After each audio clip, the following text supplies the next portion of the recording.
Sebiji kebenaran, dalam membangun bisnis, ada tahapan yang sangat krusial atau penting yang harus dilakukan, terutama saat posisi perusahaan masih embrio. Seed company merupakan usaha awal yang masih dalam rahim, baru ditanam, sama seperti jabang bayi ketika baru dibuahi. Mulailah sang ibu memakan makanan pilihan yang jadi asupan agar gizi dan mutu jabang bayi dalam perutnya tumbuh dengan sempurna. Setelah itu kedua orang tuanya akan memperkenalkan perasaan dan emosi kepada si jabang bayi. Selama kehamilan, perasaan happy atau riang, santai, bahagia, indah, terus dipertahankan. Ada 1-2 sebel atau marah boleh, tapi jangan sampai dibiarkan jadi perasaan benci, teriak-teriak memaki, dan bertengkar. Gak perlu saya jelaskan lagi ya, itu bayi di perut bakal jadi apa nantinya kalau sudah dikenalkan rasa super negatif dari sejak di rahim. Makan bergizi, perasaan dan emosi positif selama 9 bulan, bukan saja membuat bayi memiliki platform manusia bahagia tapi juga demikian dengan bundanya.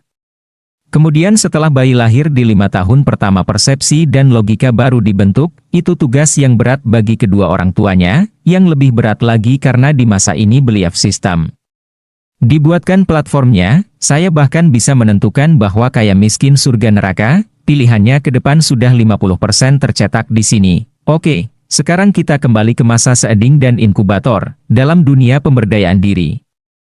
Apa yang terjadi kalau di masa inkubator manusia kurang memahami pentingnya emosi positif?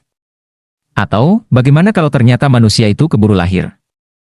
Lalu ternyata dibesarkan dalam keluarga dan lingkungan yang liat dan tidak harmonis? Tahu-tahu orang itu usianya sudah dewasa dan sekarang sudah di atas 25 tahun, dia ingin menjadi orang yang tenang, menyenangkan, sukses, berkelimpahan kemakmuran dan tentunya berkelimpahan cinta. Namun, semuanya belum dicapainya hingga sekarang. Apa yang harus dilakukan?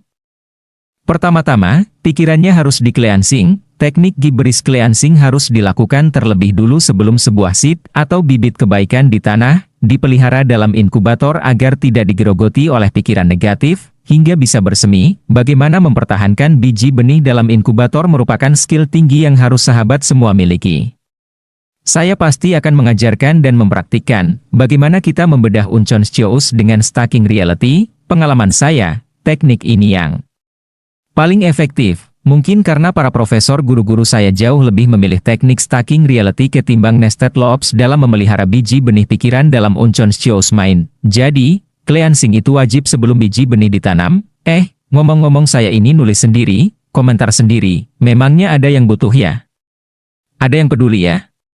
Yo wis lah, saya siap-siap ngantor aja dulu ya. Menemukan pain point dapat berubah menjadi peluang bisnis.